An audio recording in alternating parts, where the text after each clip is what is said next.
René Guénon, aperçu sur l'initiation. Chapitre 11. Organisations initiatiques et sectes religieuses.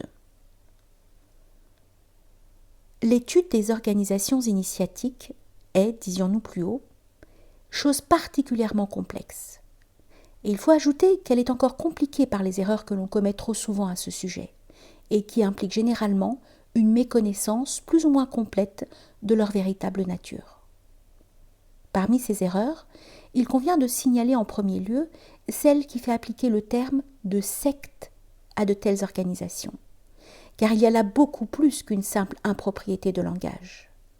En effet, cette expression de secte, en pareil cas, n'est pas seulement à rejeter parce qu'elle est déplaisante, et se prenant toujours en mauvaise part, paraît être le fait d'adversaires, bien que d'ailleurs certains de ceux qui l'emploient aient pu le faire sans intention spécialement hostile, par imitation ou par habitude, comme il en est qui appellent paganisme les doctrines de l'Antiquité, sans même se douter que ce n'est là qu'un terme injurieux et d'assez basse polémique. Petite note. Fabre d'Olivet, dans ses examens des vers dorés de Pythagore, dit très justement à ce sujet, le nom de païen est un terme injurieux et ignoble, dérivé du latin paganus, qui signifie un rustre, un paysan. Quand le christianisme eut entièrement triomphé du polythéisme grec et romain, et que par l'ordre de l'empereur Théodose, on eut abattu dans les villes les derniers temples dédiés aux dieux des nations, il se trouva que les peuples de la campagne persistèrent encore assez longtemps dans l'ancien culte, ce qui fit appeler par dérision pagani ceux qui les imitèrent. Cette dénomination, qui pouvait convenir dans le Ve siècle aux Grecs et aux Romains, qui refusaient de se soumettre à la religion dominante de l'Empire, est fausse et ridicule quand on l'étend à d'autres temps et à d'autres peuples. Fin de la note. En réalité, il y a là une grave confusion entre les choses d'ordre entièrement différent et cette confusion, chez ceux qui l'ont créée ou qui l'entretiennent, semble bien n'être pas toujours purement involontaire. Elle est due surtout, dans le monde chrétien et même parfois aussi dans le monde islamique, à des ennemis ou à des négateurs de l'ésotérisme, qui veulent ainsi, par une fausse assimilation, faire rejaillir sur celui-ci quelque chose du discrédit qui s'attache aux sectes proprement dites, c'est-à-dire en somme aux hérésies, entendues en un sens spécifiquement religieux. Petite note. Le terme arabe correspondant au mot secte est firqa, qui, comme lui, exprime proprement une idée de division. Également, on voit que bien qu'il s'agisse toujours d'une confusion des deux domaines ésotériques et exotériques, il y a là une assez grande différence avec la fausse assimilation de l'ésotérisme au mysticisme, dont nous avons parlé en premier lieu, car celle-ci, qui semble d'ailleurs être de date plus récente, tend plutôt à annexer l'ésotérisme qu'à le discréditer, ce qui est assurément plus habile et peut donner à penser que certains ont fini par se rendre compte de l'insuffisance d'une attitude de mépris grossier et de négation pure et simple. Fin de la note. Or, par là même qu'il s'agit d'ésotérisme et d'initiation, il ne s'agit aucunement de religion, mais bien de connaissances pures et de sciences sacrées, qui, pour avoir ce caractère sacré, lequel n'est certes point le monopole de la religion, comme certains paraissent le croire à tort, n'en est pas moins essentiellement science, quoique dans un sens notablement différent de celui que donnent à ce mot les modernes, qui ne connaissent plus que la science profane, dépourvue de toute valeur au point de vue traditionnel, et procédant plus ou moins, comme nous l'avons souvent expliqué, d'une altération de l'idée même de science. Petite note. Il en est qui vont si loin en ce sens qu'ils prétendent qu'il n'est d'autre science sacrée que la théologie. Fin de la note.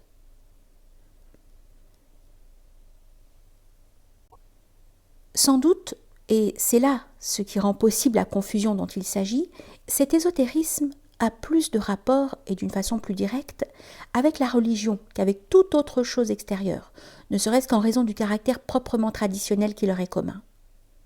Dans certains cas, il peut même, ainsi que nous l'indiquions plus haut, prendre sa base et son point d'appui dans une forme religieuse définie. Mais il ne s'en rapporte pas moins à un tout autre domaine que celle-ci, avec laquelle par conséquent il ne peut entrer ni en opposition ni en concurrence. Du reste, cela résulte encore du fait qu'il s'agit là par définition même d'un ordre de connaissances réservé à une élite, tandis que par définition également, la religion, ainsi que la partie exotérique de toute tradition, même si elle ne revêt pas cette forme spécifiquement religieuse, s'adresse au contraire à tous indistinctement. L'initiation, au vrai sens de ce mot, impliquant des qualifications particulières, ne peut pas être d'ordre religieux. Petite note. On pourrait objecter à cela qu'il y a aussi, comme nous le disions plus haut, des qualifications requises pour l'ordination sacerdotale. Mais dans ce cas, il ne s'agit que d'une aptitude à l'exercice de certaines fonctions particulières, tandis que dans l'autre, les qualifications sont nécessaires, non pas seulement pour exercer une fonction dans une organisation initiatique, mais bien pour recevoir l'initiation elle-même, ce qui est tout à fait différent. Fin de la note.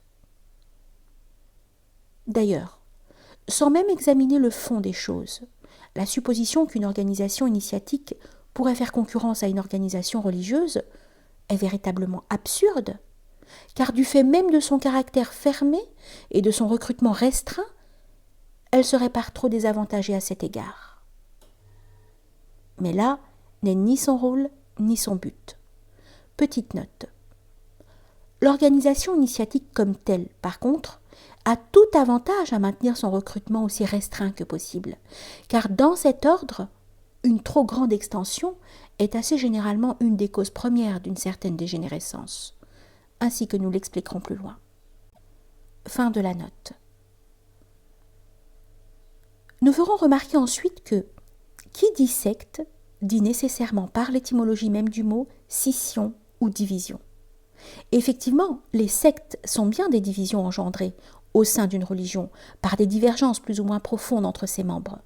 Par conséquent, les sectes sont forcément multiplicitées, et leur existence implique un éloignement du principe dont l'ésotérisme est au contraire, par sa nature même, plus proche que la religion, et plus généralement l'exotérisme, même exempt de toute déviation. Petite note.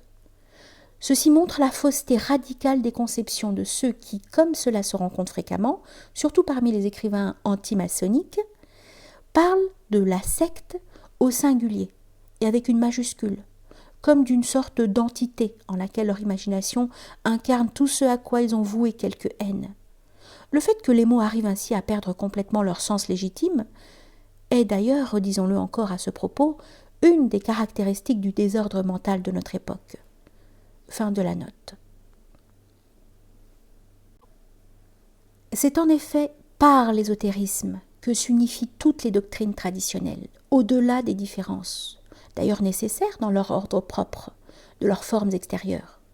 Et à ce point de vue, non seulement les organisations initiatiques ne sont point des sectes, mais elles en sont même exactement le contraire. En outre, les sectes, chiisme ou hérésie, apparaissent toujours comme dérivées d'une religion donnée, dans laquelle elles ont pris naissance, et dont elles sont pour ainsi dire comme des branches irrégulières. Au contraire, l'ésotérisme ne peut aucunement être dérivé de la religion. Là même où il la prend pour support, en tant que moyen d'expression et de réalisation, il ne fait pas autre chose que de la relier effectivement à son principe, et il représente en réalité, par rapport à elle, la tradition antérieure à toutes les formes extérieures particulières, religieuses ou autres. L'intérieur ne peut être produit par l'extérieur, non plus que le centre par la circonférence, ni le supérieur par l'inférieur, non plus que l'esprit par le corps. Les influences qui président aux organisations traditionnelles vont toujours en descendant et ne remontent jamais, pas plus qu'un fleuve ne remonte vers sa source. Prétendre que l'initiation pourrait être issue de la religion, et à plus forte raison d'une secte, c'est renverser tous les rapports normaux qui résultent de la nature même des choses. Petite note. Une erreur similaire, mais encore aggravée, est commise par ceux qui voudraient faire sortir l'initiation de quelque chose de plus extérieur encore, comme une philosophie par exemple. Le monde initiatique exerce son influence invisible sur le monde profane, directement ou indirectement. Mais par contre, à part le cas anormal d'une grave dégénérescence de certaines organisations, il ne saurait aucunement être influencé par celui-ci. Fin de la note. Et l'ésotérisme est véritablement par rapport à l'exotérisme religieux ce qu'est l'esprit par rapport au corps. Si bien que lorsqu'une religion a perdu tout point de contact avec l'ésotérisme, il n'y reste plus que l'être morte et formalisme incompris. Car ce qui la vivifiait, c'était la communication effective avec le centre spirituel du monde. Et celle-ci ne peut être établie et maintenue consciemment que par l'ésotérisme et par la présence d'une organisation initiatique véritable et régulière. Petite note. Il faut bien remarquer que, quand nous disons point de contact, cela implique l'existence d'une limite commune aux deux domaines, et par laquelle s'établit leur communication, mais n'entraîne par là aucune confusion entre eux. Fin de la note. Maintenant, pour expliquer comment la confusion que nous attachons à dissiper a pu se présenter avec assez d'apparence de raison pour se faire accepter d'un assez grand nombre de ceux qui n'envisagent les choses que du dehors, il faut dire ceci. Il semble bien que dans quelques cas, des sectes religieuses aient pu prendre naissance du fait de la diffusion inconsidérée de fragments de doctrines ésotériques plus ou moins incomprises. Mais l'ésotérisme en lui-même ne saurait aucunement être rendu responsable de cette sorte de vulgarisation ou de profanation au sens étymologique du mot, qui est contraire à son essence même et qui n'a jamais pu se produire qu'aux dépens de la pureté doctrinale. Il a fallu pour que pareille chose ait lieu que ceux qui recevaient de tels enseignements les comprissent assez mal, faute de préparation ou peut-être même de qualification, pour leur attribuer un caractère religieux qui les dénaturait entièrement.